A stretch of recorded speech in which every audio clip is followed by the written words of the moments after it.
Elizabeth, a Yucatang, makes a traditional dish of arrow greens and yam flour for her family dinner. They are a long way from their last home in Cameroon's southwestern city of Buea, where a Yucatang chaired the university English department. That work made her a target in the conflict between Anglophone separatists and government forces in the largely French-speaking Central African country. Having a lot of threats, phone calls threatening me if you continue to teach, and they will come for you, especially as the chair of your department. She was shot in the wrist in 2019. Her husband was kidnapped twice. Raising children in that instability, their lives changed during a virtual mentoring call with University of California professor Kumkum Bhavnani. One day, I heard a lot of sound and I could hardly hear Elizabeth. And I said, Elizabeth, what's going on? What's all that noise? And that was when she said to me, oh, those are gunshots. What do you mean they're gunshots? Well, there's a civil war here. Bhavnani helped a Yucatang apply to the Institute of International Education's Scholar Rescue Fund, which sponsors fellowships for threatened and displaced scholars at partner schools worldwide.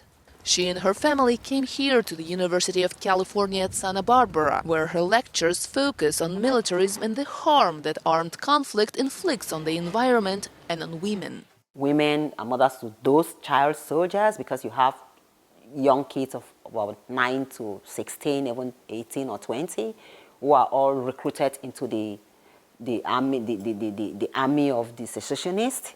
And of course, even the state's military, women are mothers to all those military people that are fighting and are being killed. Women are wives to the husbands who are being kidnapped as well as even killed. Women are being raped.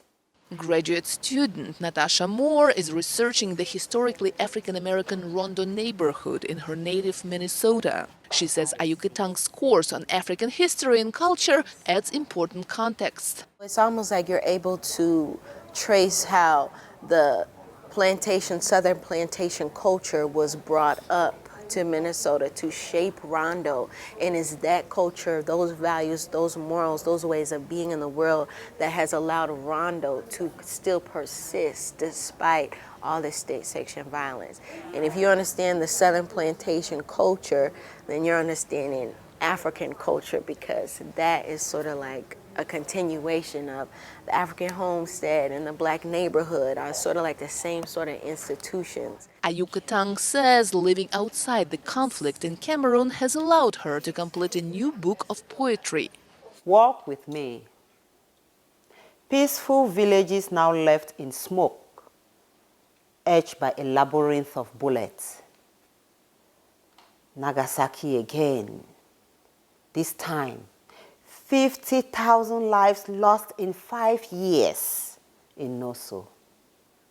Northwest, Southwest. Genia Dulot for VOANews, Santa Barbara, California.